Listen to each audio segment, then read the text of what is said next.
pero es lo menos importante.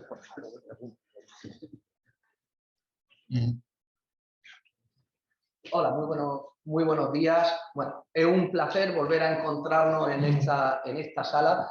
Digo volver porque veo muchas caras reincidentes en este ciclo de seminarios que va avanzando en la organización, organizado por la Cátedra de Buen Gobierno e Integridad Pública de la Universidad de Murcia.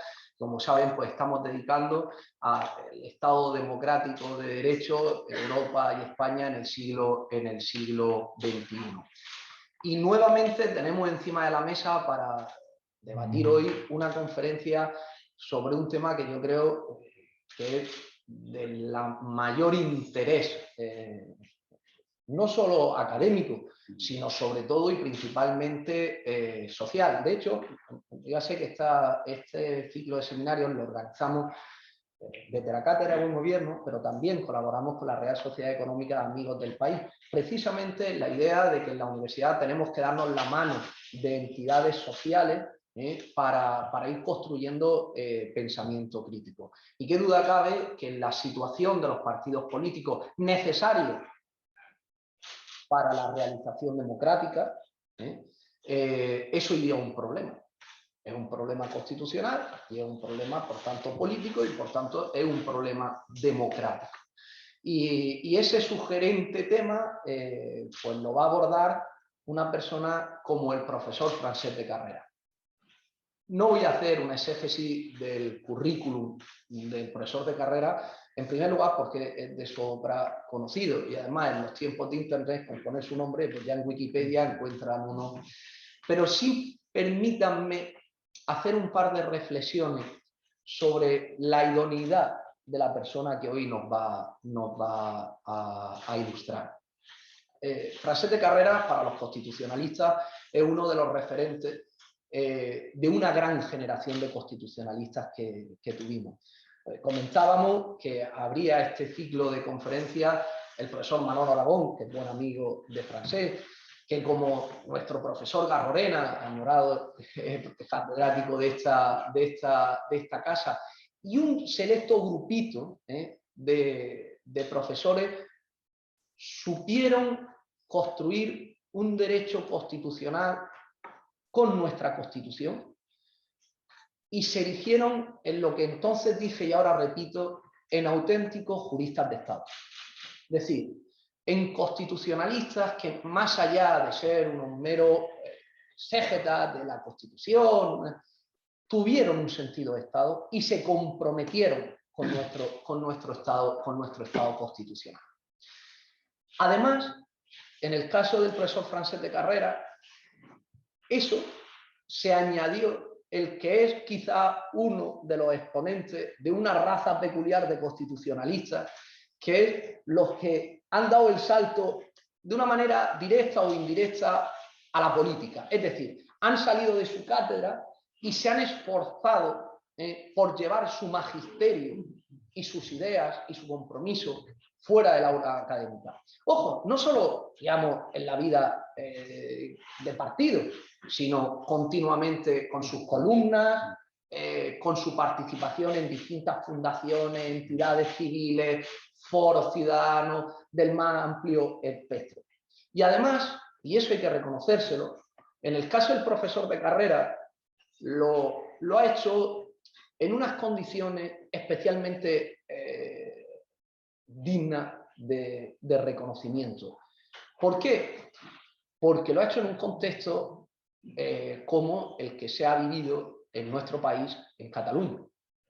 Él, permítanme una nota biográfica, que a mí me pasaba desapercibida, pero seguro que a alguno de mis alumnos lo escandila, hijo de un expresidente del Fútbol Club Barcelona, entre otras muchas cosas, viene una familia de catalanes, ¿no? Sí, bueno, no sé exactamente qué quiere decir catalanes, pero sí, en el lenguaje normal. Sí, es decir, también soy un ser humano, o sea, pertenezco al género humano. No, pero lo decía en qué sentido. Ha sido una voz que en todo momento se ha mantenido siempre defendiendo nuestra España constitucional, nuestros valores constitucionales y que se ha opuesto con contundencia a ese mal que impregna, sea como sea, cualquier democracia liberal, que es el nacionalismo, que es el nacionalismo identitario. Y ese compromiso yo estoy seguro que ha tenido costes, ha podido tener costes, pero precisamente por eso creo que hay que reconocérselo especialmente. Pues bien, hoy creo que una persona como Francesc, que es maestro de constitucionalista, que además ha vivido por dentro lo que fue la fundación de un importante partido, que se ha comprometido activamente con nuestro país, hacen de él la mejor voz, la más cualificada, precisamente para hablarnos sobre el tema de qué son los partidos, de cuán necesarios son los partidos en una democracia, pero al mismo tiempo de cómo los partidos pueden convertirse en un problema para el buen funcionamiento democrático. Sin más, no le robo un segundo. Mi querido Francesc, bienvenido a Murcia y la palabra es tuya. Gracias, Germán. Tus palabras en ciertos momentos han sido exageradísimas, pero esto el público ya lo entiende, porque de suceder con los demás intervinientes en este ciclo. Pero sí que decir una cosa. Yo he sido, en fin, afortunado en muchas cosas, pero en una, y es que de golpe éramos jóvenes profesores que nos dedicamos al derecho político, que era un mejunje de varias cosas, cada uno se lo montaba, pero que no era propiamente derecho, solo tenía algunos elementos de derecho, pero no era propiamente derecho. Nos encontramos que venía una Constitución y que teníamos que estudiarla y que para esto teníamos que estudiar derecho y saber derecho. Esto fue una ocasión. Algunos de mi generación la desaprovecharon y dijeron yo sigo con lo mío y tal, es legítimo, y otros pues nos esforzamos durante unos años en aprender qué era derecho para enfocar qué puede decir la Constitución, ¿no? Y esto fue una suerte, encontrarte con una Constitución nueva. Tú piensas en los italianos después de... O sea, eran mejores los constitucionales, profesores de constitucional italianos de los años 50, pero claro, tenían que investigar a ver qué era aquella Constitución, que era bastante novedosa, por otra parte. Y entonces los otros pues van arrancando esto. Lo mismo pasa con la doctrina del Tribunal Constitucional. La primera es muy buena, sí, pero tenían una ventaja. Creaban doctrina. Lo demás han sido aplicaciones concretas y tal, pero allí creaban los fundamentos. Y si lees las sentencias de los 2, 3 primeros años, allí aprendes muchos seminarios sobre esto. Leer estas sentencias y allí se dan definiciones básicas que no teníamos claras. Algunas más o menos sí, otras en absoluto. Y por tanto, esto, o sea, entre las muchas suertes que me ha dado la vida, no he tenido costes. Los costes serían si tuvieran mala conciencia. Entonces, sí que esto supongo que sería desagradable, pero he hecho más o menos lo que he creído que podía hacer, tenía muchas ventajas para ello. Entre otras, ser funcionario, ¿no? Ser funcionario es que si no incumples con tus deberes de funcionario, no te pueden echar de un sitio. O sea que el sueldo a final de mes, mejor o peor, está asegurado. Pero tienes que responder a esto con ejercer de funcionario pues, de manera íntegra y, en el caso de un funcionario, profesor de la universidad y profesor de más de una asignatura que no es la química orgánica y tal, sino que tiene implicaciones en la sociedad, pues exige determinados bueno, esfuerzos o como se quiera llamar, ¿no? Bien, yendo ya, que se nos ha hecho muy tarde, ¿cuánto tiempo me das ahora? 40 minutos. ¿40? Sí. Llegamos a las... Sí. Vale, bien, 40. no cambia nada. Bien. Yendo al tema, fíjense en el título que le pusimos, el problema de los partidos en la democracia de partidos. Aquí hay como 3 elementos ya en el título. Uno, la democracia de partidos, que es, sucintamente, empezaremos por aquí, después un partido que es, en sus aspectos así, tanto jurídicos como sociopolíticos, dijéramos, porque es un elemento que es una asociación y por tanto tiene mucho de no está integrado en el Estado, pero tiene funciones para el Estado. Y después, problemas. ¿Cuál es el problema? ¿No? El problema es, sobre estos tres aspectos bascularemos la intervención. En primer lugar, la democracia de partidos. Vamos a ver, sucintamente, hablamos mucho del Estado democrático, tal. Sucintamente, ¿qué entiendo yo por Estado democrático? Porque ¿qué es un Estado democrático? Pues un Estado democrático, así de manera muy simple, para mí es aquel que los ciudadanos son titulares del poder constituyente, de una constitución total, reformarla, y expresan su voluntad dentro de las instituciones que crea esta Constitución.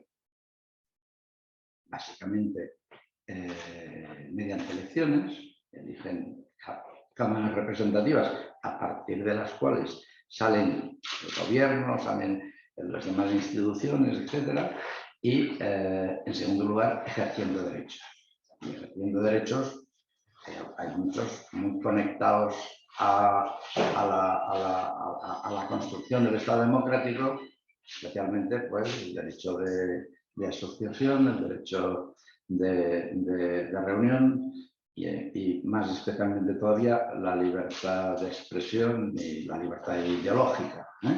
Y por tanto, sobre el ejercicio de estos derechos, bascula en cierta manera la construcción del Estado democrático en el marco de una Constitución en la cual el ciudadano ha sido sujeto indirecto a través de una propuesta y ya directo ratificando un determinado texto constitucional, y una Constitución que son palabras, y estas palabras son interpretadas, por una parte por el legislador, el que sea, y por otra parte, en último término, por los jueces, y en especial los jueces ordinarios, pero en especial por el Tribunal Constitucional. Y por tanto, ahí tenemos ya un esbozo de Estado democrático.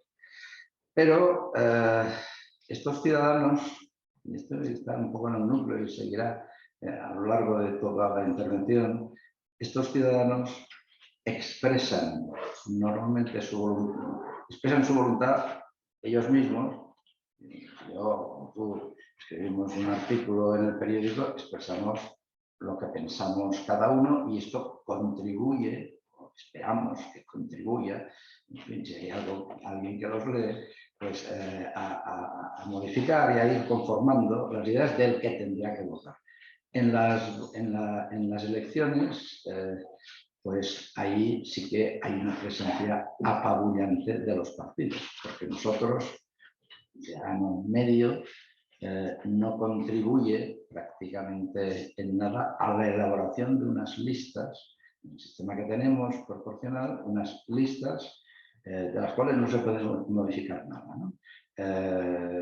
Ni puedes cambiar el orden, ni puedes cachar, ahí está, y estas listas son elaboradas por las direcciones de los partidos. Esto es en sí mismo un problema, y los partidos son un problema en tanto que, si se pretende regularlos, y hay que desarrollar lo que dice el artículo 6 de la Constitución, y enmarcarlo dentro de que son asociaciones y, por tanto, tener en cuenta o servir de esto de marco el artículo 22 que regula el derecho de asociación, y estos elementos pues, hacen que los partidos sean legítimos democráticamente, que les reconozcamos, yo los reconozco, en todo caso, les reconozco legitimidad democrática. Sin partidos sería imposible articular la democracia. Por tanto, los necesitamos. Cualquier crítica de los partidos que no se interprete como que mejor estaríamos sin partidos. Bien, que no quiera vivir una democracia, sin duda, pero entonces siempre hay un partido, siempre hay.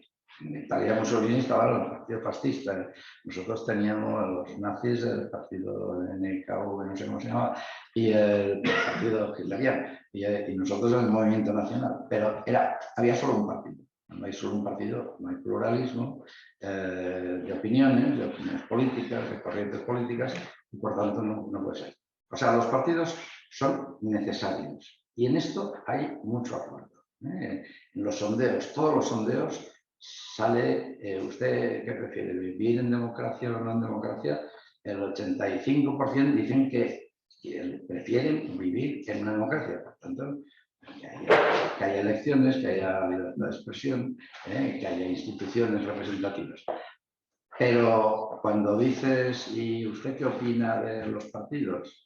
Pues está abajo de todo, de las 20 o 25 o 30 cosas que se preguntan, partidos, políticos, partidos y políticos y clase política, está en lo más bajo, y parlamento y gobierno está en lo más bajo.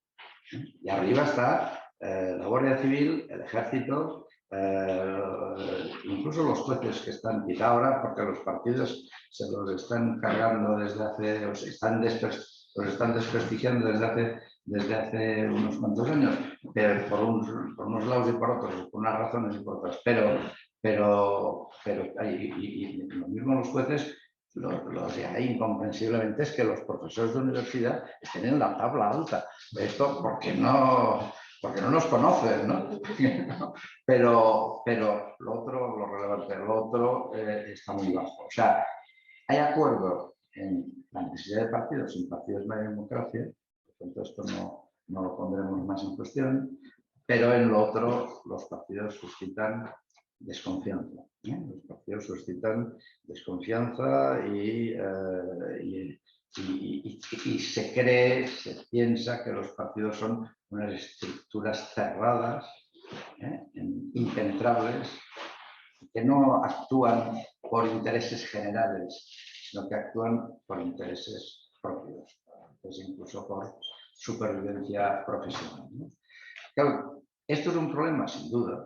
Si un elemento fundamental de una democracia, porque es una democracia de partidos y el sujeto de esta democracia son más los partidos que los individuos, si esto es así, una desconfianza de estos partidos es a su vez una desconfianza en el funcionamiento de las instituciones que están de manera directa o indirecta, pues sus titulares de estas instituciones nombradas por los partidos. Por tanto,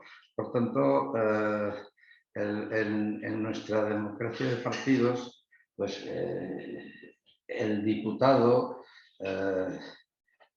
en realidad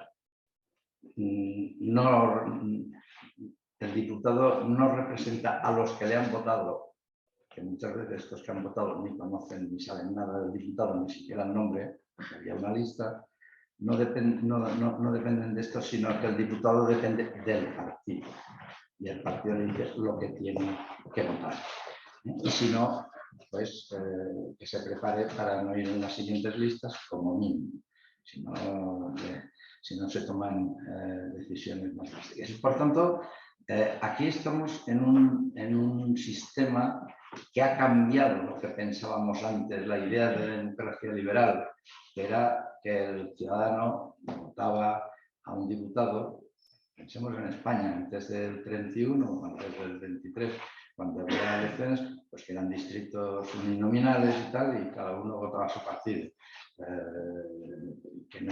Y que, bueno, el sufragio universal llegó cuando llegó, a fines del 19, pero y antes pues eran camarillas. Y por tanto el problema del estado de partidos es que el sujeto ha cambiado. El sujeto de la democracia ya no son los ciudadanos, sino son los partidos. Y entonces, para que siga existiendo la democracia, lo que tenemos que intentar, la solución pasa quizás porque los ciudadanos participen en los partidos y estos sean los sujetos en las instituciones políticas, principalmente las cámaras, sean parlamentos generales, Congreso y Senado, sean las cámaras autonómicas, sean los ayuntamientos, ¿no? Y por tanto, este es un poco el núcleo del problema de los partidos, añadido a que todo lo que se quiera regular sobre esto tiene que ser aprobado por los propios partidos. Y estos propios partidos tienen que contemplar los intereses que tienen como realidad sociopolítica. Pero bueno, vayamos a esto y a ver qué podemos decir de los partidos. Ya que hemos hablado de democracia constitucional, de este cambio del sujeto que ha pasado del individuo, del ciudadano, al partido, y entonces hay que ver cómo se influyen los partidos. Vayamos a algunas consideraciones sobre los partidos en sí mismos, los partidos políticos en sí mismos. Desde el punto de vista jurídico, que es interesante el artículo 6 de la Constitución. Ya he dicho que hay que leerlo dentro del marco del derecho como asociados, de los partidos como asociaciones. Los partidos son asociaciones y son asociaciones privadas, como cualquiera, como los de la caza de conejo, pero con algo muy importante, que tienen funciones públicas. Y porque tienen funciones públicas, allí el legislador puede intervenir mediante leyes, intervenir para que para justificar determinados requisitos de los partidos por estas funciones públicas. ¿Cuáles son estas funciones públicas? Están así, en general, son principios generales, mandatos del legislador, en este caso reconocimiento de determinadas cuestiones, que están en el artículo 6. Y en el fondo son 3. Expresar el pluralismo político, ahí se reafirma el pluralismo político, que ya estaba en el artículo 1, valor superior del ordenamiento jurídico, etc. Expresar, los partidos expresan el pluralismo político, que es algo bueno, que haya diversas corrientes, etc. Es algo natural en una sociedad democrática donde hay derechos de libertad ideológica, de libertad de expresión, etcétera, etcétera. Es algo positivo. La idea liberal democrática, pues de la confrontación de opiniones, pues sale una opinión mejor fundamentada. La deliberación en las cámaras es fundamental para mejorar las leyes, etc. Por lo menos en principio. Por lo tanto, primero expresan el pluralismo político, que responde a estas ideas e intereses, a la opinión pública. El Tribunal Constitucional dijo en una de sus primeras sentencias, yo creo que es del primer año, del año 81, y después lo ha seguido repitiendo mucho, que la opinión pública, sin opinión pública libre, o sea, sin opinión pública en la que se puedan, un marco en el que se puedan expresar las opiniones y los intereses de los diversos grupos, sin esto no habría instituciones políticas democráticas. Y por tanto ahí también la opinión pública se forma básicamente a partir de los medios de comunicación, fundamentalmente. Nosotros también, en la universidad mismo, en lo que estamos haciendo ahora, una conferencia, tal, ahí se va formando lo que es la opinión pública, que también es algo vaporoso y tal, pero existente. Hay palabras que no sabemos definir y cuando las definimos quedamos descontentos, pero todos sabemos qué quiere decir. Digamos, y la opinión pública es una de estas. Y por tanto expresa el pluralismo político se expresa básicamente mediante la opinión pública, que también no solo son ideas, son intereses, y por tanto ahí están. Y en segundo lugar, ya son las dos funciones positivas. Estoy hablando del artículo 6, las dos funciones positivas de los partidos, que es concurrir a la formación, leo textualmente, concurrir a la formación y manifestación de la voluntad popular, ¿no? Por tanto, esta es una parte de la formación, sería la opinión pública, la vida de los partidos, interna de los partidos, etc. Y la manifestación, pues es esto, el ejercicio de la libertad de expresión y también del voto, que se concreta más en el tercer punto de este artículo 6, o el tercer inciso del artículo 6, funciones ser instrumento fundamental de la participación política. Ahí estamos con el tema crucial de la democracia, que es la participación del ciudadano, como hemos dicho al principio, en el poder constituyente y en la vida de los poderes constituidos, pues ahí están las tres funciones: expresión del pluralismo político, concurrencia en la formación de la voluntad popular y estructura básica de la participación política. Esto es un aspecto, y hay un inciso final, después de un punto en este artículo 6, que dice que la estructura y funcionamiento interno de los partidos serán democráticos. Este es un punto crucial y este es un punto que se puede ver desde muchos puntos de vista y es un aspecto no solucionado. No esperen que yo les solucione esto en esta conferencia. Yo tengo muchas dudas sobre esto y quizá algunas ideas puedo aportar, pero no ninguna solución. Algunas ideas quizá útiles.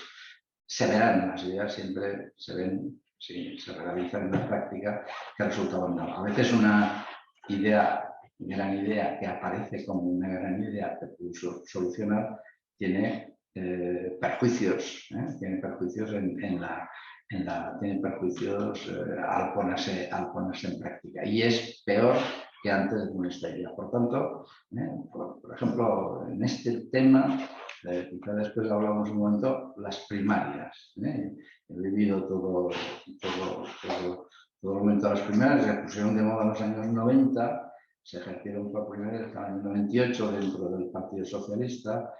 Y bueno, pensé que las primarias podían ser una solución a esto que ya se veía. Bueno, los partidos eran opacos y estaban conducidos por oligarquías y tal. Y después se ha visto que las primarias han reforzado no ya la oligarquía de los partidos, sino la fuerza enorme de un líder. En el fondo, las primarias responden a una concepción populista de la democracia, no una concepción representativa de la democracia.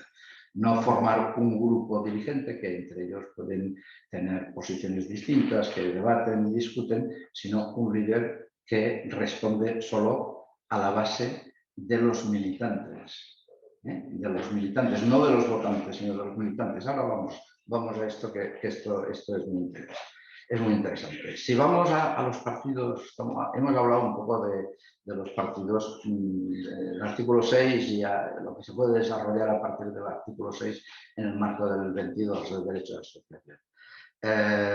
Pero si vamos a los partidos como realidades sociopolíticas, esto tiene yo creo que tiene mucho interés, porque los partidos, para decirlo así, no son lo que eran, lo que se había supuesto que eran en la historia desde que aparecen más o menos en sistemas liberales, y que en los últimos años, que podíamos cifrar, no sé, desde luego nosotros desde la concepción del partido que teníamos en el nacimiento de la democracia, en la transición, y lo que después han sido, es muy distinto.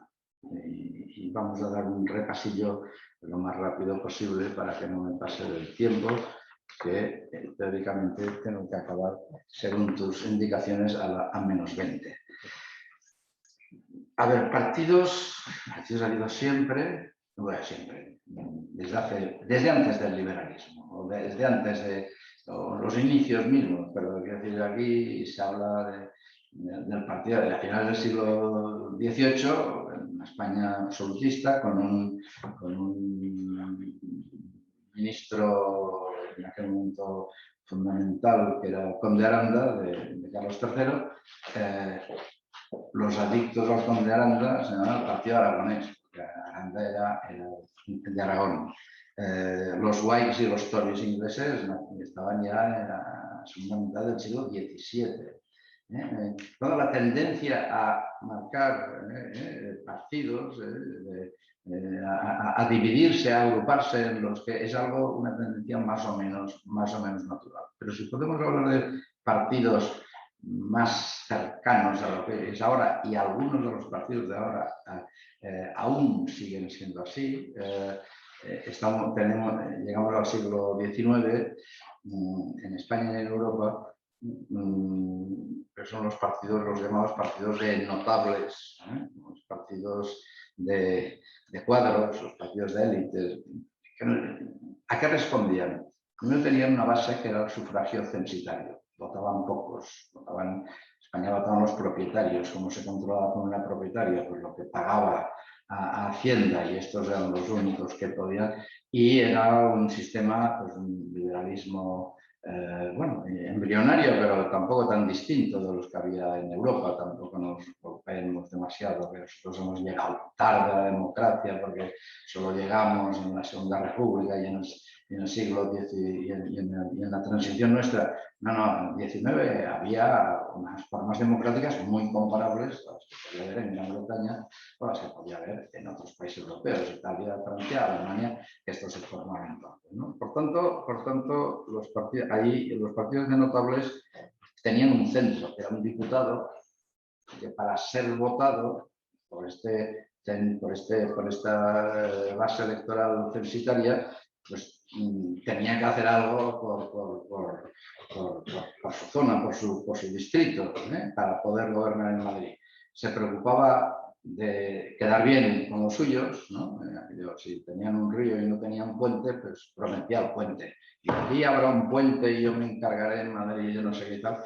Entonces, se juntaban en el Parlamento, en el Congreso en Madrid, y bueno, y allí había afinidades, pero también muchos encuadramientos, pero bueno, si miramos, parece que a veces pensamos, estaban los conservadores, no de siglo, ¿no? Los conservadores, Cánovas de Castillo, y los liberales, Sagasta.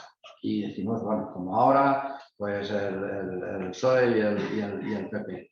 Pues no, eran muy distintos, no había las maquinarias de ahora, etcétera, de partidos. Esto empieza con el sufragio universal. Cuando hay sufragio universal, que votan todos, primero los partidos tienen que atender a todos, y en segundo lugar, para atender a todos necesitan una financiación fuerte. ¿Cómo puede un partido conservador, dijéramos, puede tener unos grandes donantes que lo financian? El Estado no financiaba, unos grandes donantes que lo financian. Pero un partido que quiera representar en momentos de sufragio universal, que quiera representar a los ciudadanos, necesitaba ingresos. ¿Y qué necesitaba? Cuotas. Y para ello, ¿qué tenía que hacer? Afiliados que, entre otras cosas, de participación más o menos, un poco, pero bueno, pagaban una cuota. Entonces, ahí se forma esto que se ha llamado partidos de masas. Y los partidos de masas, basados en la necesidad de financiación, por sufragio universal, etcétera, yo creo que tenían tres características básicas. Primero, tenían una afiliación masiva, necesitaban militantes para que pagaran cuotas. Y no solo eran los primeros, fueron los partidos socialistas, básicamente el alemán a fines del siglo XIX, que siguió así, pero después ya se apuntaron los partidos democristianos del periodo de entreguerras, pues ya eran bastante así, y después más adelante todavía más. Por lo tanto, una afiliación masiva individual, unidos por una ideología de perfiles muy definidos. Los socialistas, pues, tenían intervención de la economía, planificación en su caso, tal, llegaba a una escisión comunista que era desaparición de la propiedad privada. Eran ideas rotundas, ¿no? Fascistas también, eran partidos de masa, típicos partidos de masas, ¿no? Pues el pueblo, y el pueblo estaba representado por uno, ¿no? Que era el duce, el Führer, el caudillo, tal, y por tanto la ideología era muy definida y la organización, que era importante para manejar todo esto, para llegar a todos, para obtener el voto en las próximas elecciones, pues era una organización administrativa centralizada y burocrática y disciplinada. Estos eran los partidos de masas. A veces pensamos todavía en que estos partidos siguen existiendo. Pero yo creo que ya hace muchos años en España, casi desde el principio de la transición. Y en Europa ya venía esto, se estaba viendo en los años 50 y 60, los partidos son otra cosa. Y quizá el problema, y avanzo una idea, y quizá el problema es que el tema de la democracia en los partidos es que lo estamos considerando una realidad distinta, que son los partidos de hoy, como si fueran partidos de masas. Y entonces se les aplican las reglas de los partidos de masas a algo distinto, algo que es distinto. ¿Cuáles son características de los partidos de hoy y que se ve como muy distintos de los partidos de masas? Primero, la afiliación ha disminuido drásticamente. Los partidos tienen muy pocos afiliados, muy pocos. En parte porque ya dinero de los afiliados no necesitan.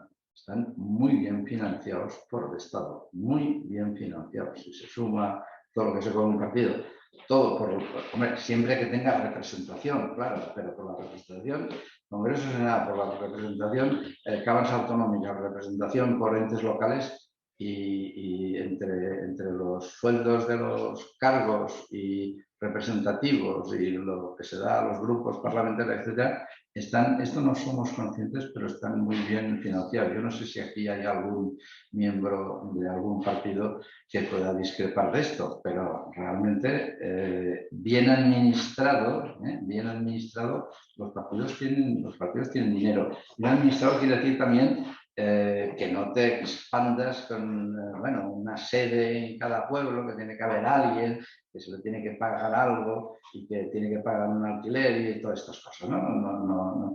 Esto, como en toda empresa, si lanzas la casa por la ventana, pues te arruinas. Pero bien administrados, y hoy en día se utilizan cosas muy baratas, que son los sistemas tecnológicos de comunicación con los militantes y tal, ¿no? A través de Internet y a través de redes sociales y todas estas cosas que yo entiendo poco, pero creo que existen y quizá alguno de vosotros o muchos sabréis. Por tanto, afiliación masiva se pasa a escasísima afiliación.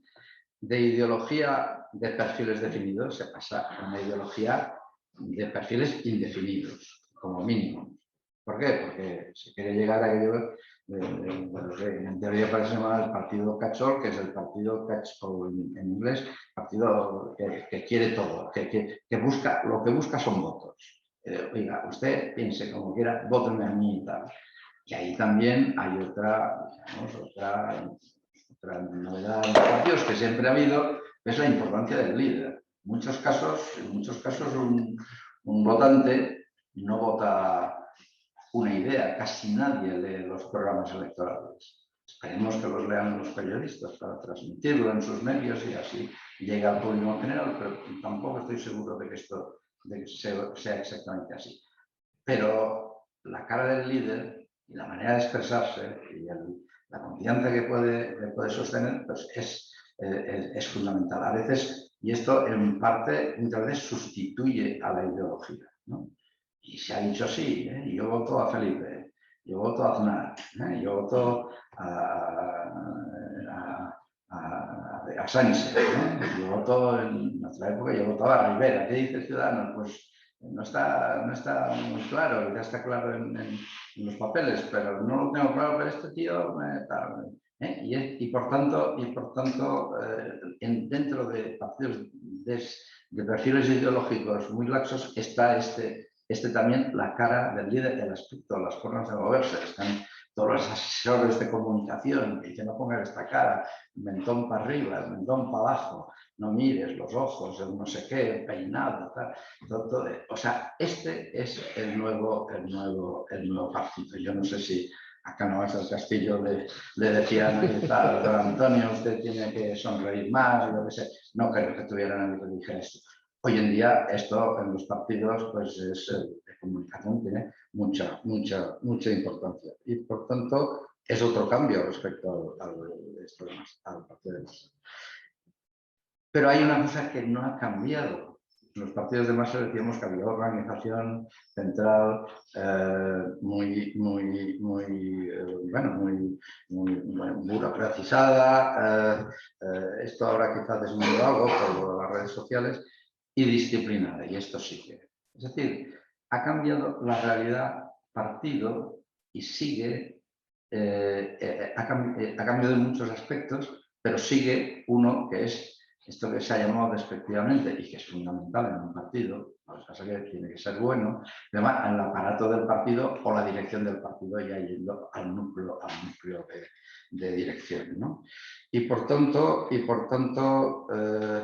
sí que ha habido también en este núcleo de dirección otros cambios, o en este aparato de partido. Los técnicos han sustituido a los militantes más que se querían más arrebatados por la pasión.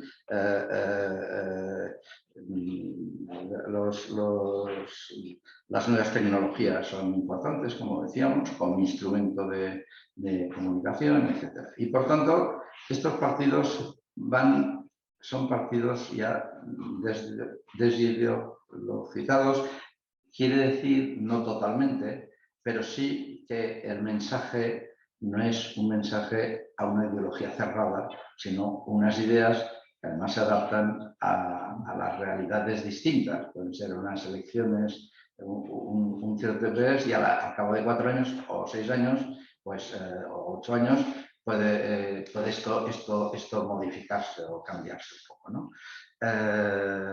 Entonces,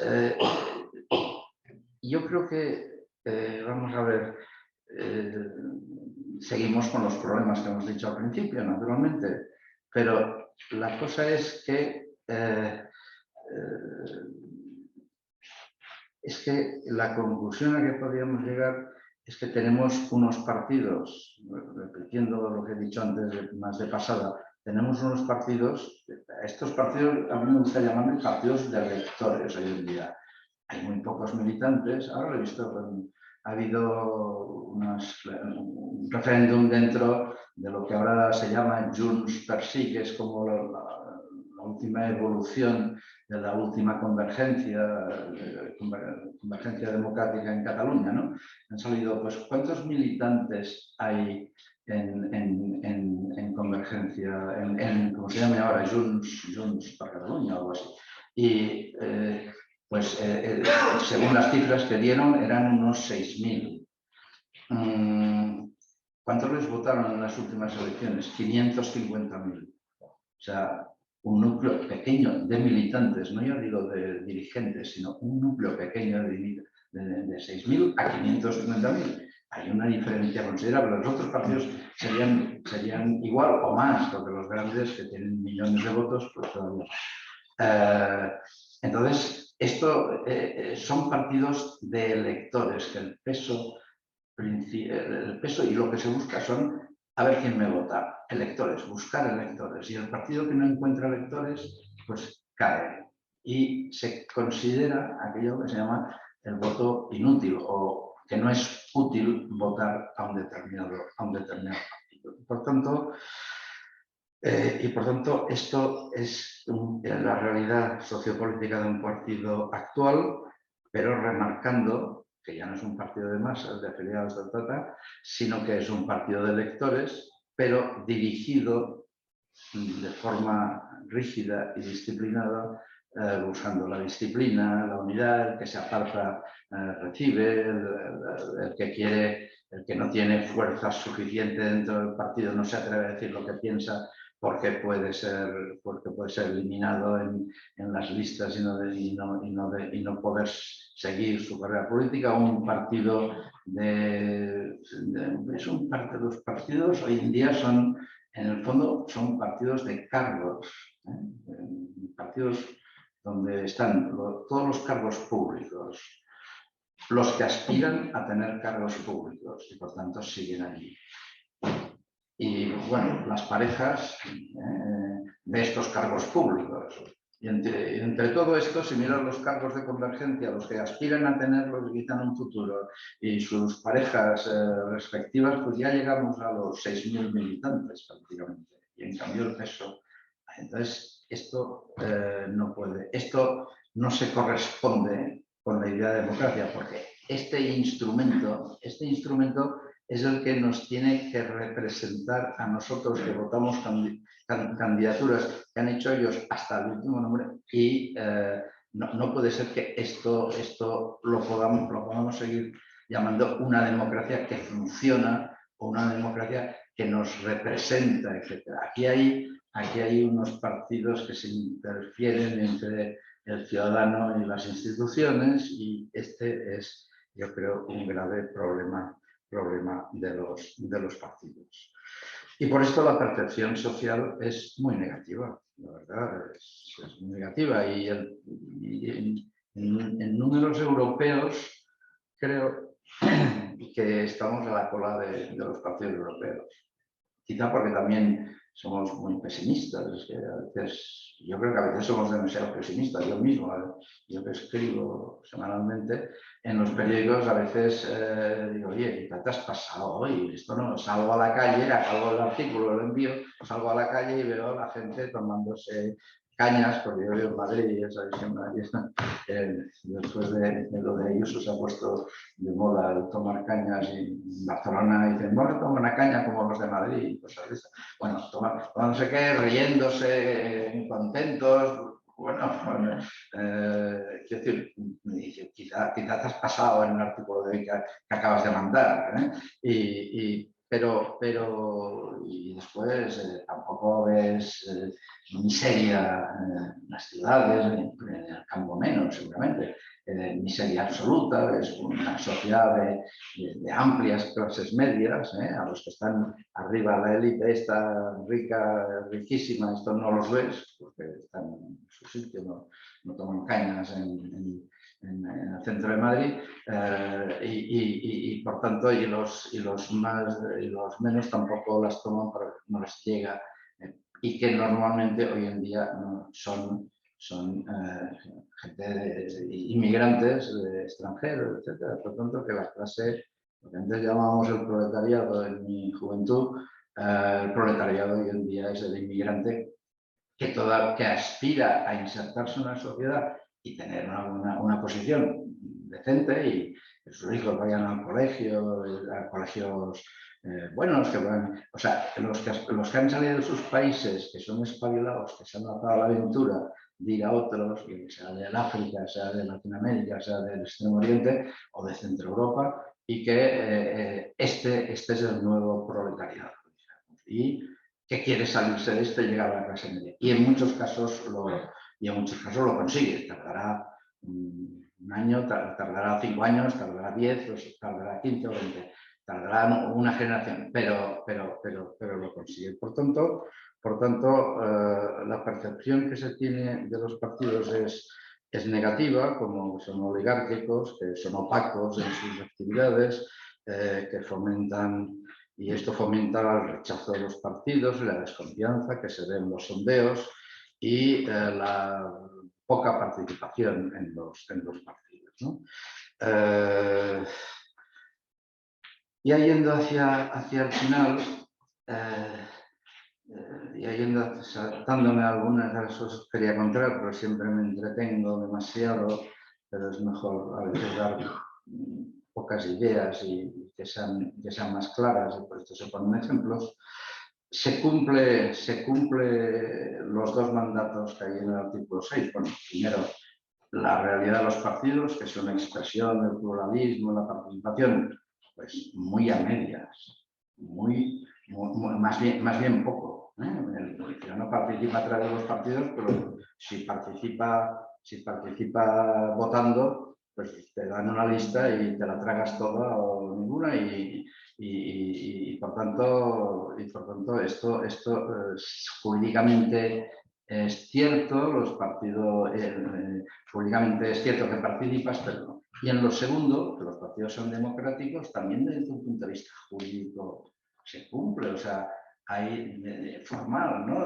Ahí hay elecciones, hay una asamblea general, estos nombran una ejecutiva para el día a día, por tanto hay un proceso democrático y hay unas libertades para los militantes de actuar en los partidos, libertad de expresión, libertades. En la práctica, todo esto que jurídicamente se puede justificar, en la práctica no se da. Estamos conscientes, pues que podáis haber estado en un partido o asomar la nariz o tener un hermano, un amigo tal que haya estado, dirá, bueno, ahí no, es que no te reúnen, que no tal, que el que dice algo se lo lapidan y todas estas cosas. Más o menos. Y más o menos esto ha ido evolucionando hacia ahí. ¿Hay solución a este problema? Con esto acabo. ¿Hay solución? Bueno, es un poco triste, estoy planteando todo, ¿no? Primero se comprueban las dificultades del derecho en este campo. Y tenemos que partir de esto y en esto la realidad es que hay muchas dificultades. ¿Quién tiene que reformar los partidos? Los mismos partidos, actuando o bien en los estatutos de los partidos, los estatutos internos, o bien reformando la ley, y por tanto hay pocas posibilidades de que las reformas sean en contra de los dirigentes de estos partidos o que pongan en peligro a algunos dirigentes de estos partidos.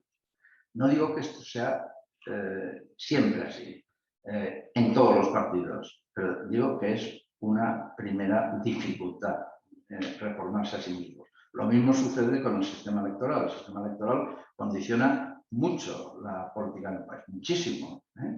Puede cambiar mayorías cambiando el sistema electoral. Cuando De Gaulle se funda la Quinta República, antes, previamente, para aprobar la Constitución, se hizo unas elecciones en que se cambió radicalmente el sistema electoral.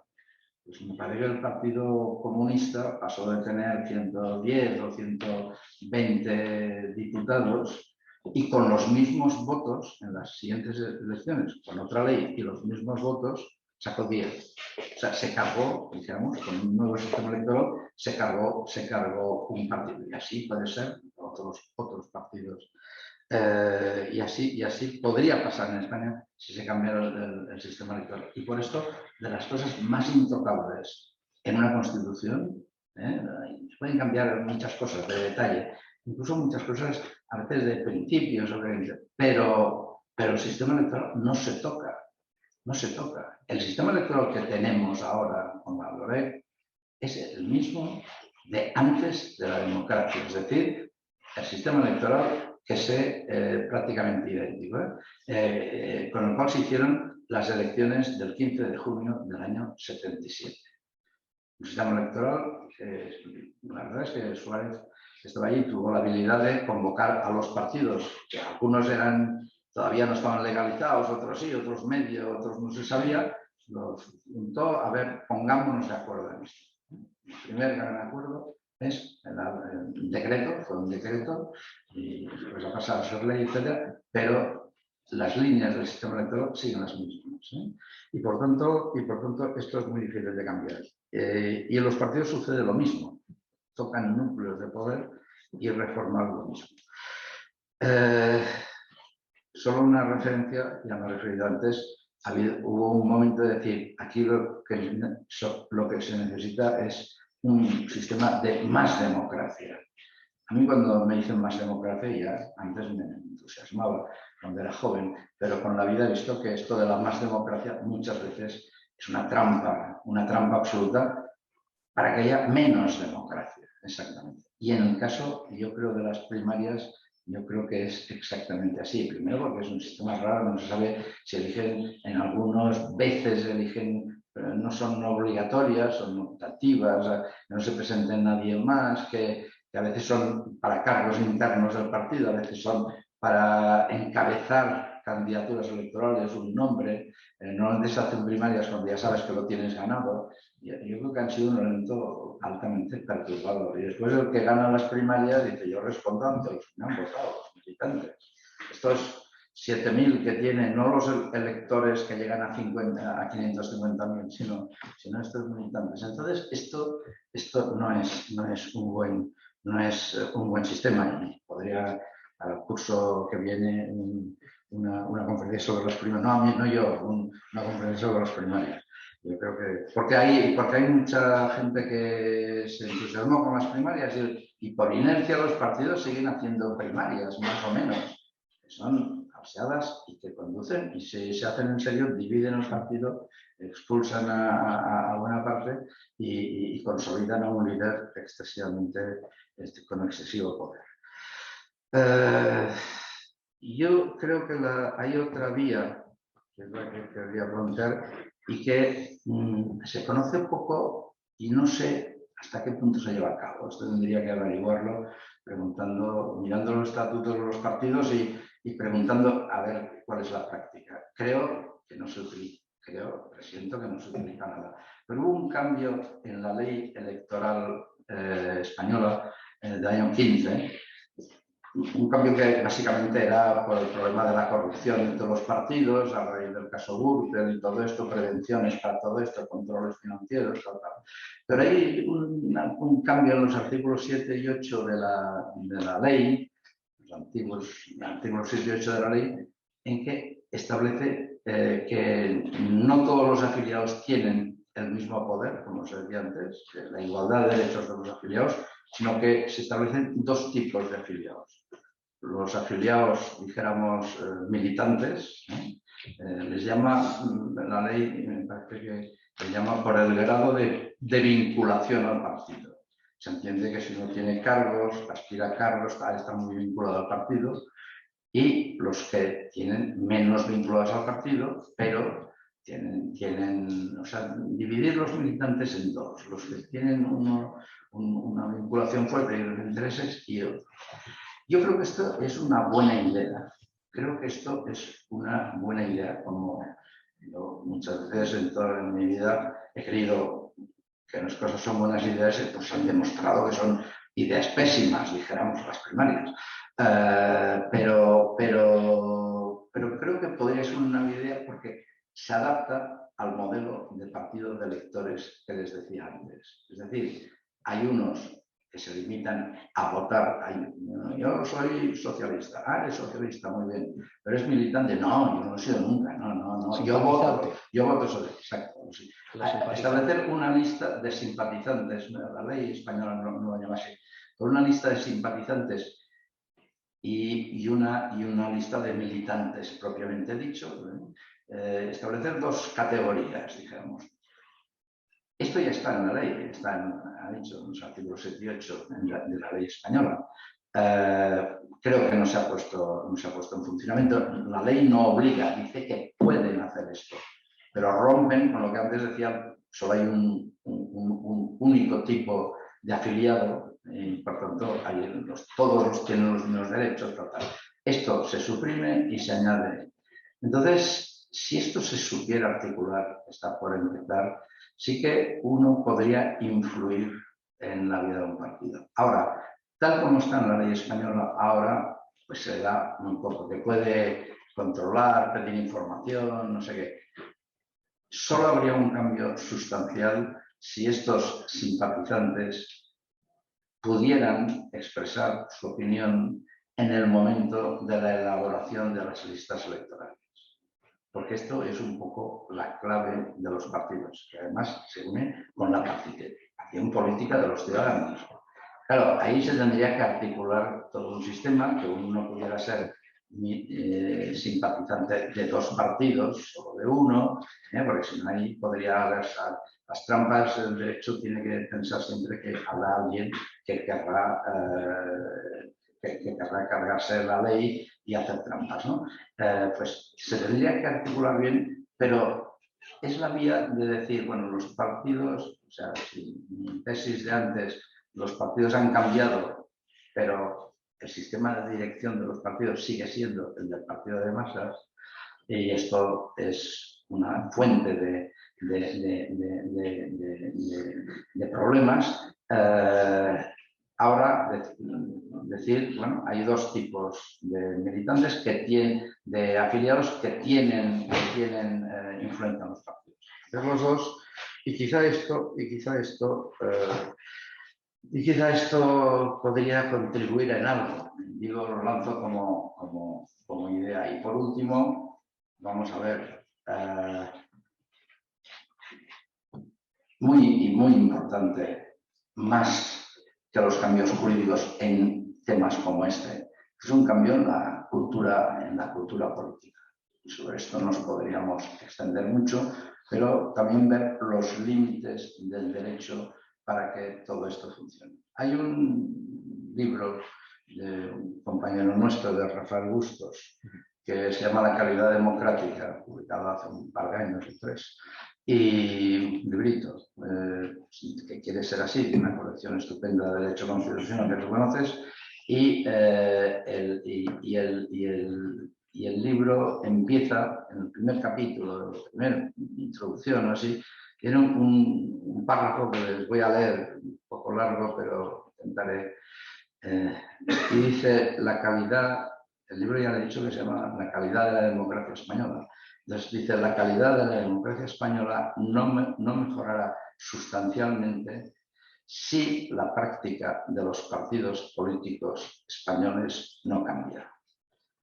El funcionamiento de la democracia no mejorará por mucho que cambiemos el ordenamiento jurídico, es decir, las reglas de derecho. Es más, a menudo no sería necesaria ninguna modificación jurídica para incrementar la calidad democrática. Bastaría con un cambio de comportamientos o prácticas de los principales actores de la política, o sea, de los partidos. El derecho puede crear contextos mejores para el desarrollo democrático de la vida colectiva, pero no puede ir mucho más allá. Por tanto, viene a decir, como acababa yo, mejoremos las reglas del derecho para que los partidos respondan a la idea de democracia, ya que hemos empezado diciendo que sin partidos democráticos no hay democracia, porque la democracia es de partidos. Pero también sepamos nuestras limitaciones y que lo que solucionará esto es un cambio en la cultura de nuestra sociedad que en las reglas jurídicas. Y este cambio de cultura en la sociedad pasa por el ejemplo que nos deben dar los dirigentes de los partidos, no en su vida personal, en su comportamiento como políticos. Estamos en un momento que a veces parece que lo único que tiene que ser ejemplar en España es el rey, y que los demás, la ejemplaridad del rey, todo el mundo, este tiene que ser ejemplar. Pobre hombre, es un ser humano.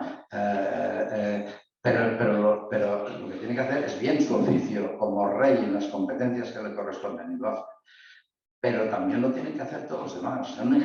Tienen que ser ejemplares también en el cumplimiento de las reglas democráticas, ¿no?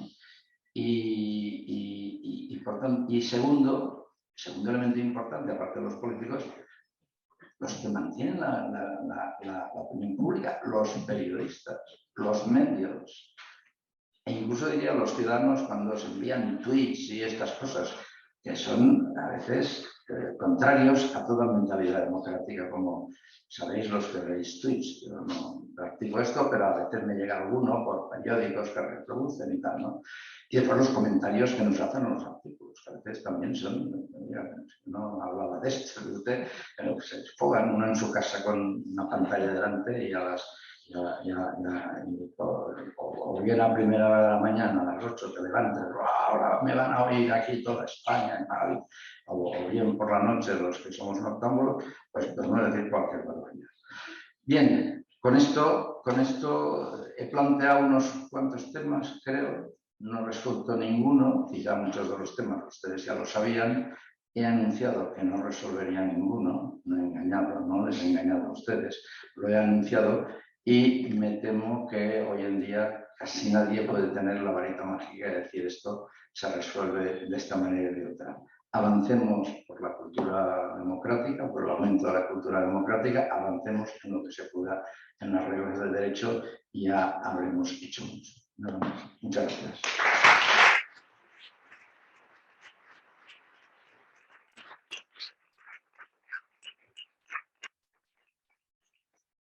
Me he pasado, me he olvidado de decirte que me tienes que dar siempre un cuarto de hora menos. No pasa nada, por suerte.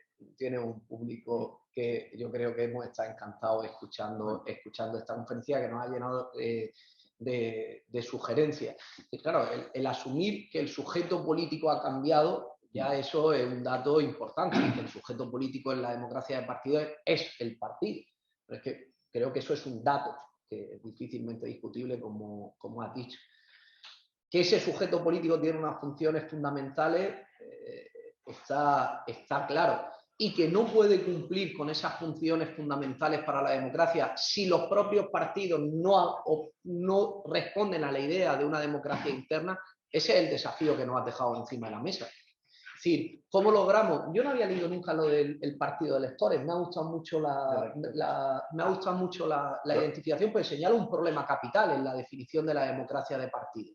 Es decir, hoy día no es solo introducir mecanismos sin más de democracia interna dentro de los partidos, que es importante, sino que de verdad participen la sociedad en ellos, porque si no serán de los poquitos militantes que tiene el partido. Que además hay una cosa que no has dicho, pero creo que probablemente compartamos, que suelen ser los más comprometidos, pero en muchos casos los más extremistas.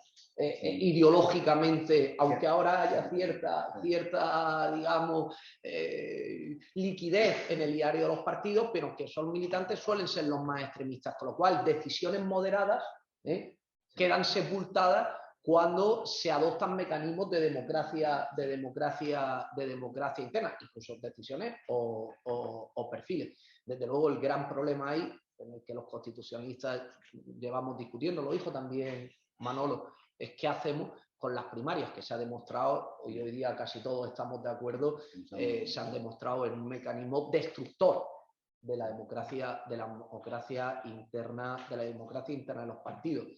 Se ha quedado un tema para que hagamos un bis de esta conferencia, y es que yo sería aún más provocador. No solo es que no estén realizando los partidos hoy día las funciones constitucionales, sino que la democracia de partido, si seguimos la lógica clásica de la degeneración de los regímenes políticos, ¿no? de la monarquía, la tiranía, de tal, hoy día diríamos que la democracia de partido ha degenerado en lo que llamamos siempre, ¿no? Esa partitocracia, ¿no? Este es otro tema. Yo no lo he tocado porque esto lo tengo más ampliado, y este es otro tema, pero es en la relación entre los partidos. Entre los partidos, y yo me parece, y lo estamos viendo, ¿no? Cuando los partidos políticos colonizan el funcionamiento institucional, secuestran el funcionamiento institucional para reducirlo a su propio deseo. Eso creo que una consecuencia, como dice, una segunda consecuencia. Pero a ver, nos quedan 5 minutillos. Podemos aprovechar al público, si se estimula, que nos haga preguntas muy concisas, seré, digamos, para darle a él. O sea, el público que no sea como yo. Ni como yo, como moderado o inmoderado. Así que si alguien quiere hacer alguna pregunta, pues aprovecha ahora. Al poder ser, pregunta. No hay preguntas, no hay cuestiones. A ver, pues bueno, por aquí tenemos y luego tenemos a Fernando Jiménez. Empezamos por aquí, por prior tempore, la primera es levantar la mano y Rafa, perfecto. Por aquí, venga, vamos formulando. Quería que nos comentara su opinión sobre una posible profesionalización dentro de la organización de los partidos políticos. Bueno, recogemos primero todas las preguntas y así hacemos por ir. Fernando. Sí, yo mi pregunta, bueno, tenía dos, pero bueno, voy a hacer solo una. No sé por cuál decantarme. Dejo los nuevos partidos, no toco los nuevos partidos. Las organizaciones juveniles de los partidos. ¿Qué hacemos con las organizaciones juveniles? ¿Qué tipo de aprendizaje se aprende en las organizaciones juveniles de los partidos? ¿Deberíamos cerrar las organizaciones juveniles de los partidos?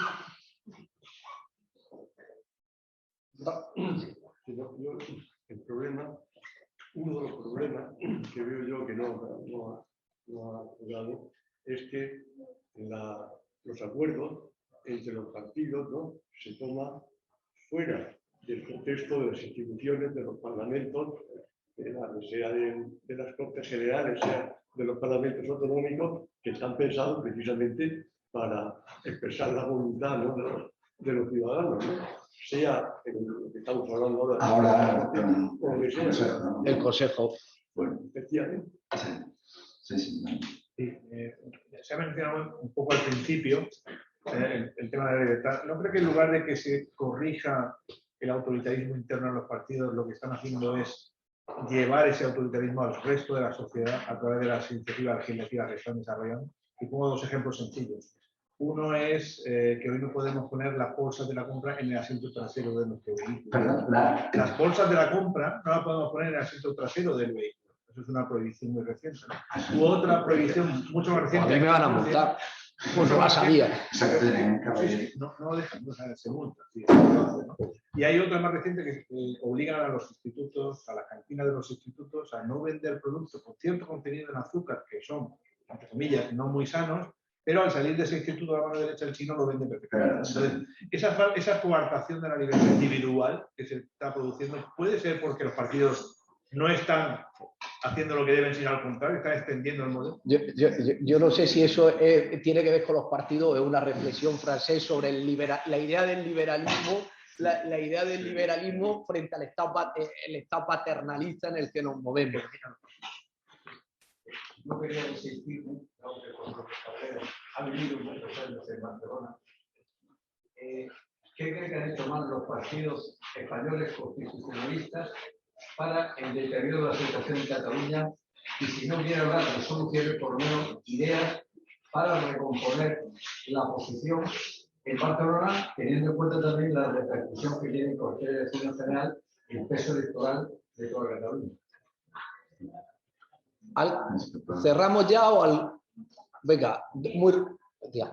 ¿Qué grado cree usted que debería tener los partidos políticos de responsabilidad con los simpatizantes en cuanto a mover a la ciudadanía a hacerlo?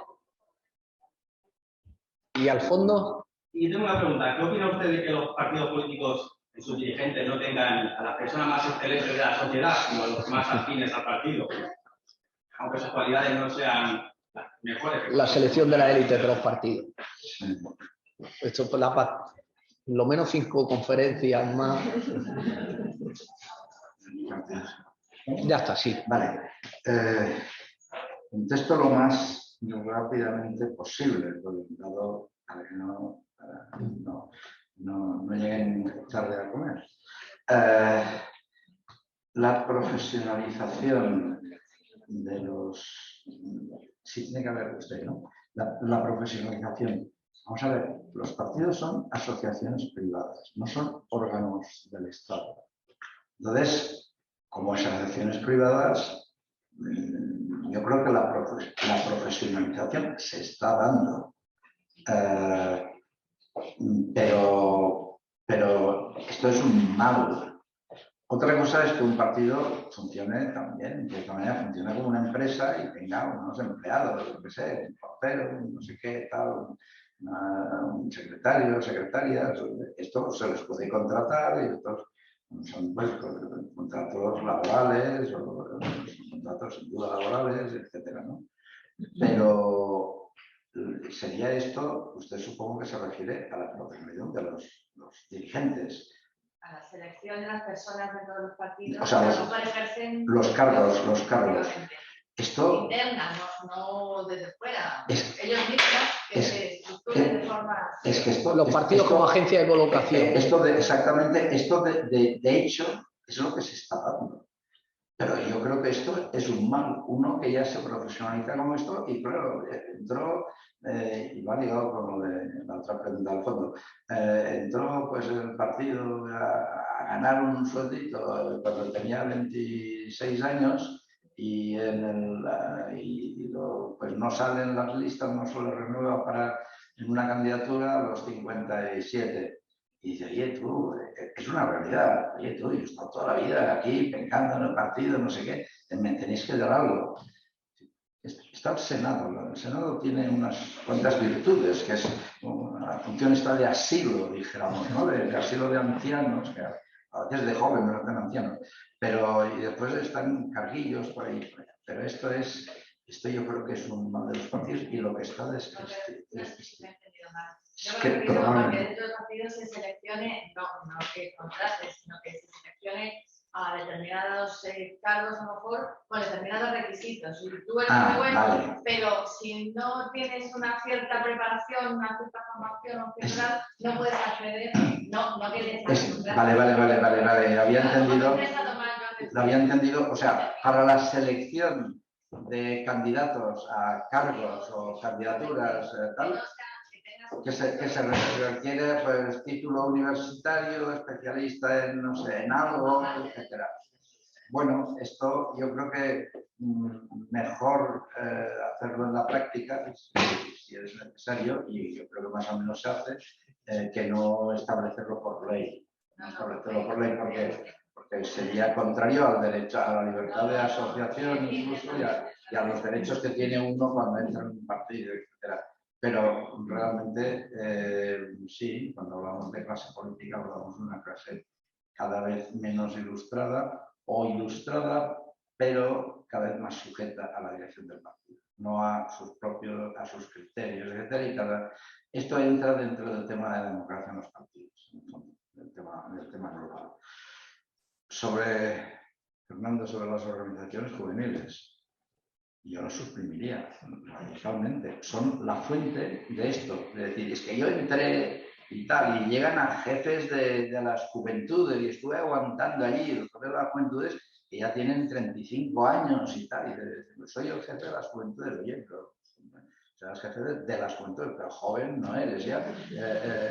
Pero esto, y después ya, claro, después le tienen que dar pues otro cargo y otro y no sé qué. No, yo creo, no sé, yo creo que esto proviene sinceramente de los partidos fascistas y comunistas de los años 20, ¿no? De buscar a los jóvenes, tal, este paternalismo que a veces se tiene con los jóvenes. Un joven se tiene que espabilar y si no se espabila es que fracasará en la vida y por tanto yo creo que yo también sería, yo creo que son perversas las organizaciones juveniles.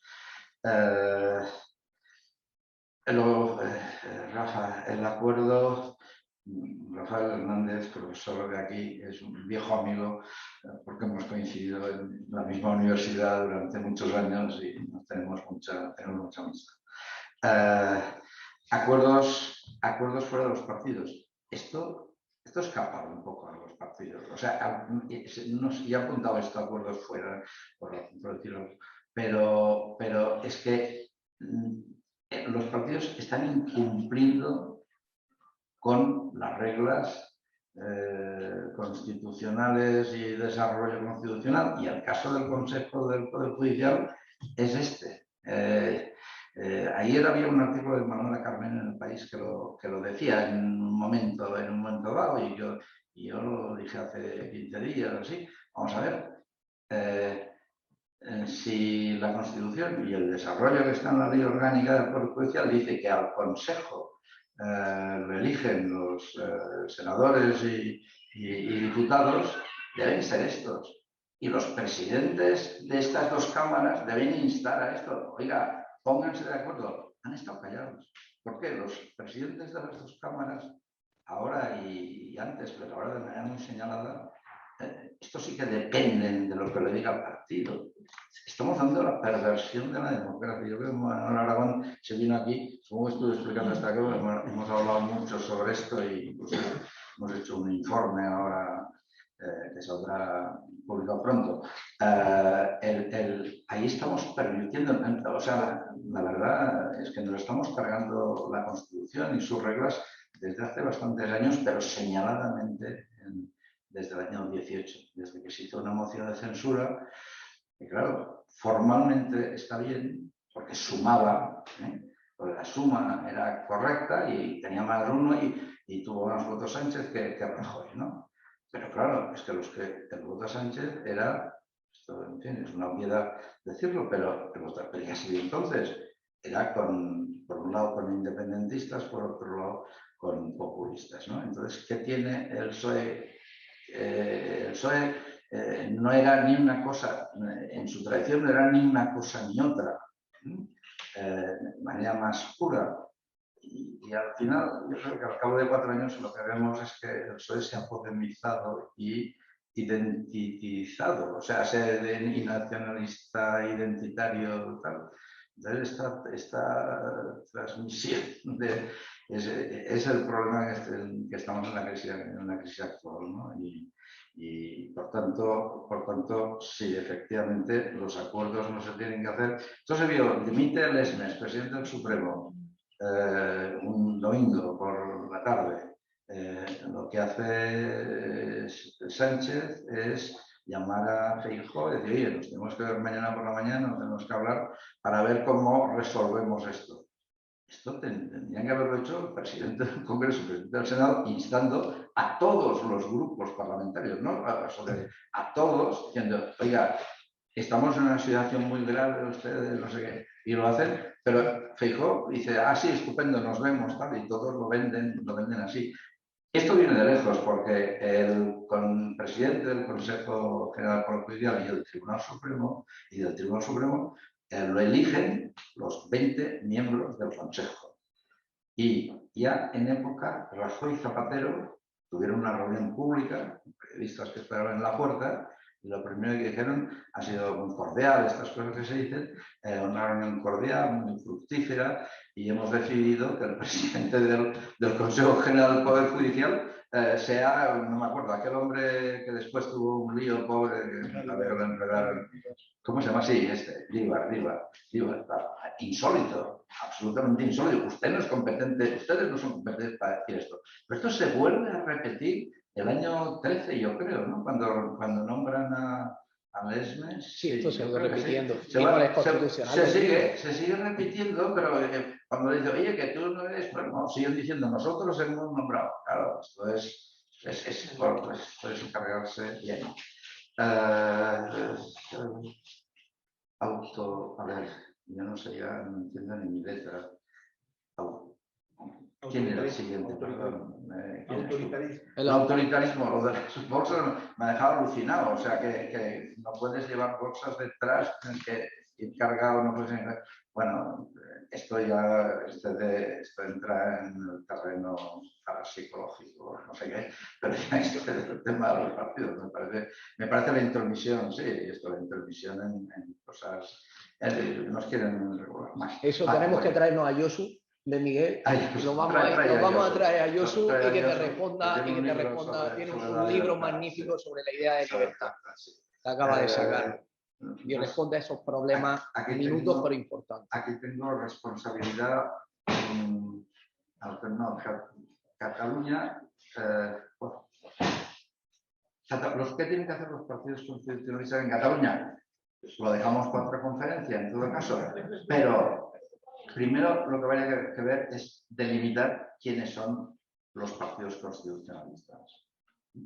O sea, los comunes, que es el correspondiente de Podemos, es un partido claramente nacionalista. Claramente. Ayer Ada Colau dijo que estaba buscando influencers, esta nueva cosa que hay ahora, influencers para que los niños sean feministas o no sé qué, y que les den clase y tal y cual. O sea,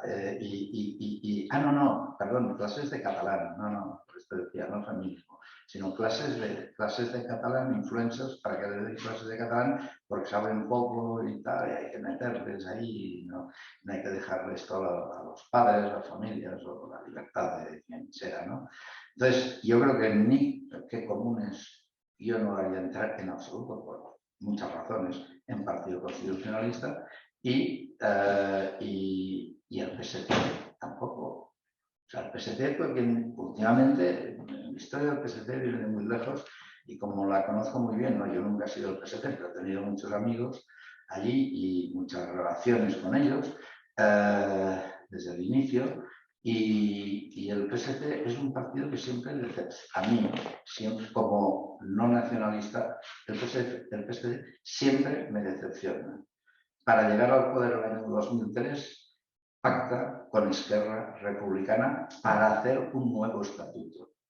Con Esquerra Republicana, si no quieres caer derrotado, como cayó merecidamente el PSC, puedes pactar muchas cosas, ir a un plan de viviendas o qué sé yo, no sé qué, el tráfico, las bolsas de la compra, no sé qué, pero no un estatuto. Cuando es un partido independentista, cuando no quiere un estatuto, cuando lo que quiere es la independencia. Y Esquerra Republicana hay que reconocerle que es muy clara en esto, no engaña. Lo ha dicho por lo menos desde el año 89, que entró una nueva dirección.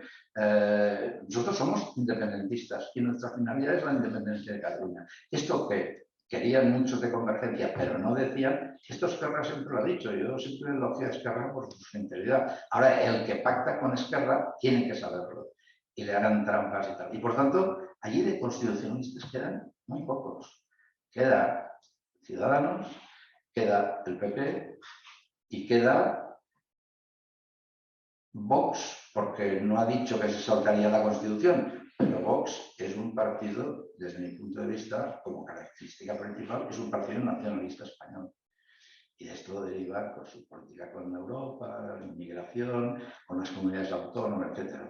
Dejémoslo aparte, no querría entrar en polémicas con esto, aparte de lo que tengo escrito. Pero es que allí no queda casi constitución. El problema de Cataluña es un problema de la sociedad catalana y, como siempre pasa, de las élites de esta sociedad. Unas élites ambiguas, cobardes, que no dicen lo que piensan, ni lo han dicho mucho, y que lo que interesa es estar bien con el poder. Porque el poder autonómico sobre este tipo de élites empresariales tiene mucha fuerza. ¿Por qué? Porque las autorizaciones, las subvenciones, los permisos y todos estos actos administrativos tan importantes para ellos no se los da el gobierno central, se los da el gobierno autonómico. O en casos los poderes, los ayuntamientos, y quieren estar bien con ellos.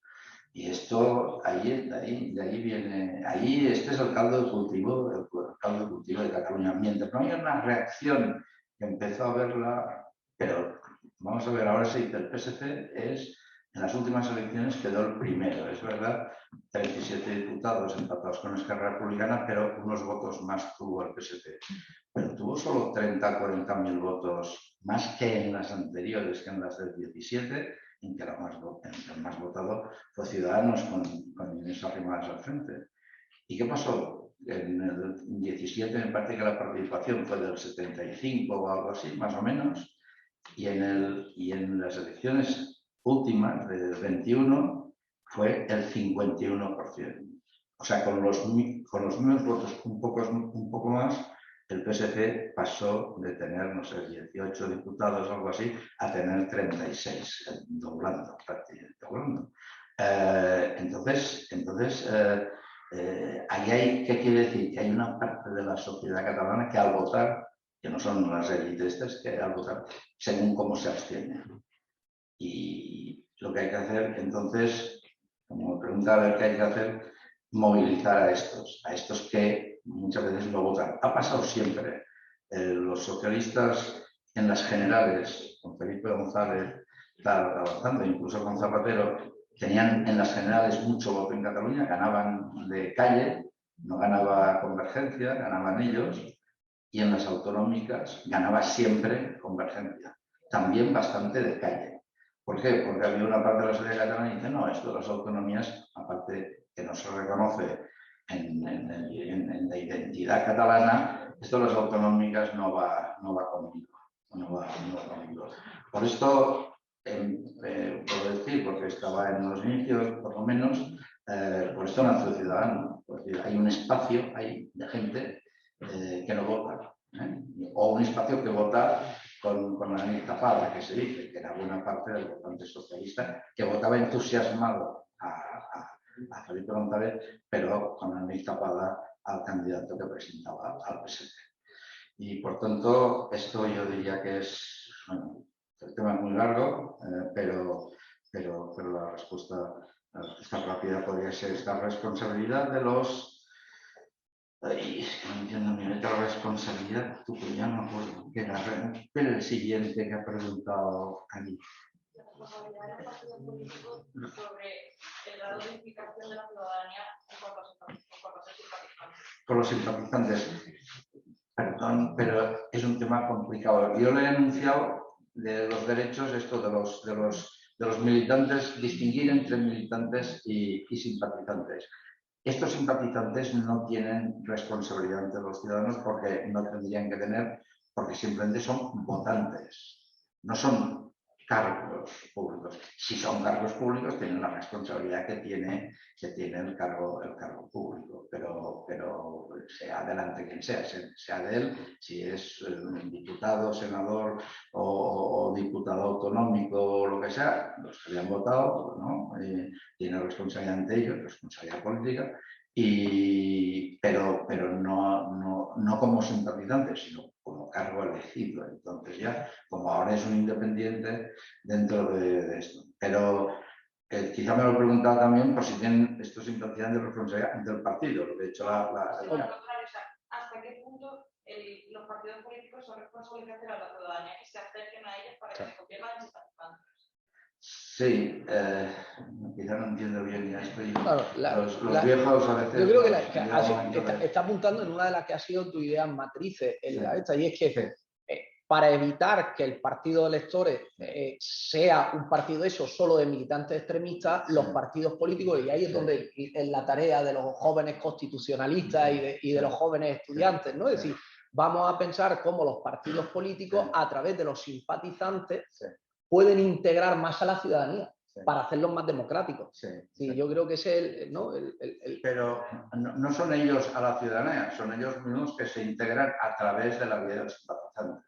Pero bueno. Y cómo el partido tiene que también asumir el captarlo y el darle oportunidades a los simpatizantes. Claro. Yo decía, ahora le da, es que ahora esto está ya en la ley y le da ciertos derechos. Pero hay que realizarlo, pero, digamos... No habla de simpatizantes, pero habla de más vinculados, menos y tal.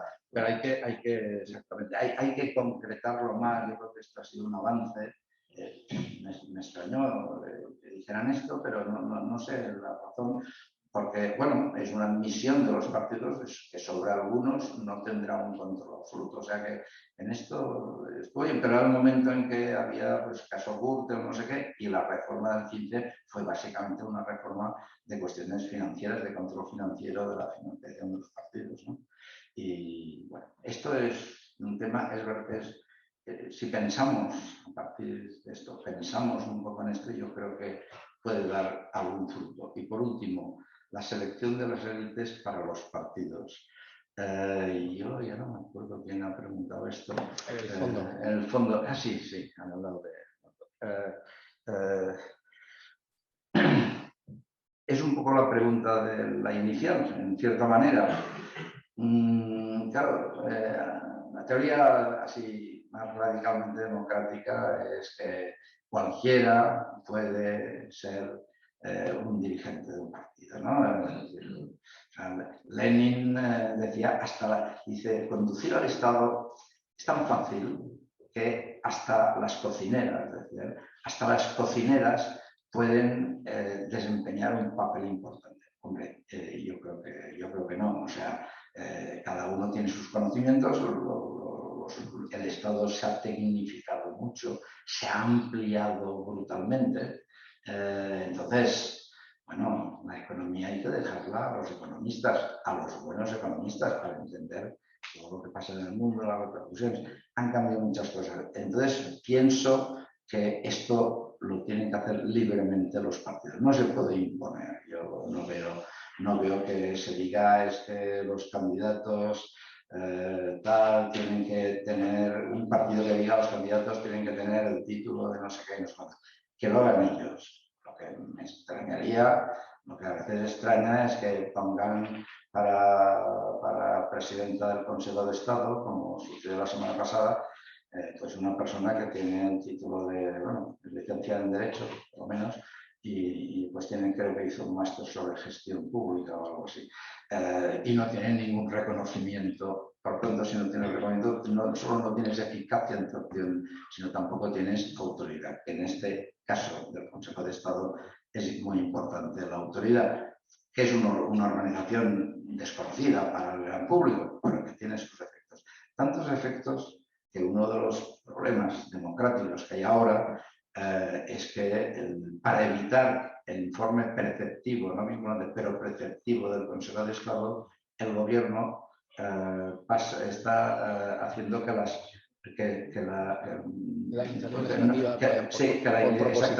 por proposición, que no tiene que pasar entonces el Consejo de Estado, sino y no por proyecto de ley que tendría dictamen obligatorio del Consejo de Estado. Y la urgencia también muchas veces va para esto. O sea, cuando dicen es urgente esto, han hecho leyes de más de 200 artículos por el procedimiento de urgencia. Oiga, se ha tenido tiempo de hacer 200 artículos, es que esto no urge para nada, ¿no? Entonces me interesa, y ahora está en la ley de los transexuales, que se pinta por la urgencia. Es decir, es un problema muy respetable, pero no hay que resolverlo en plazo de 20 días. Es decir, vamos a ver. Entonces, todos estos fraudes constitucionales constantes son lo que... Pero me he ido porque más bien yo creo que la pregunta iba si las élites de los partidos, la selección de los partidos, tienen que tener una determinada cualificación.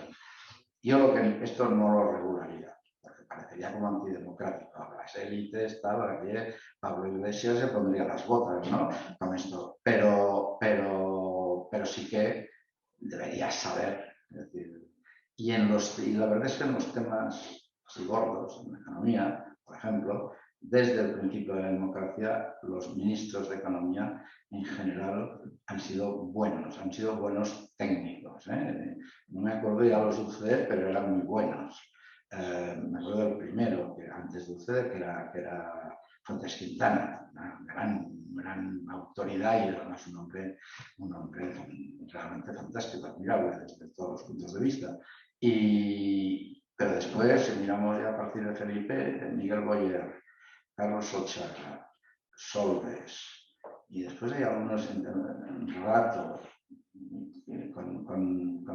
con Aznar, que ya era más dudoso la competencia, pero los otros eran grandes técnicos del Estado, se buscan en cuerpos del Estado de estos solventes, técnicos del Estado y gente muy preparada. Y ahora la misma ministra de Economía, pues, por lo menos, yo no sé si lo está haciendo bien o mal, a mí esperaba más de ella, tengo que decir, pero era una alta funcionaria europea, era la presidenta de la Comisión de Presupuestos de la Unión Europea. Esto no se lo dan a cualquiera en Bruselas, ¿no? Y por tanto, yo creo que esto hay que dejarlo a los partidos y después nosotros podemos votar a un partido o a otro. Y si queremos castigar a alguien, pues no lo votamos y votamos a otro. O sea que esto también, a veces las leyes no puedes imponerlo todo por la ley, ¿no? Ni puedes desarrollarlo todo en la Constitución. En la Constitución hay principios, después se desarrollan, otras cosas son más clave, etc. Sería un debate largo, pero esto yo no lo pondría por ley y lo dejaría en los partidos. Pues, Francesc, muchísimas gracias y podemos dar por clausurado el acto.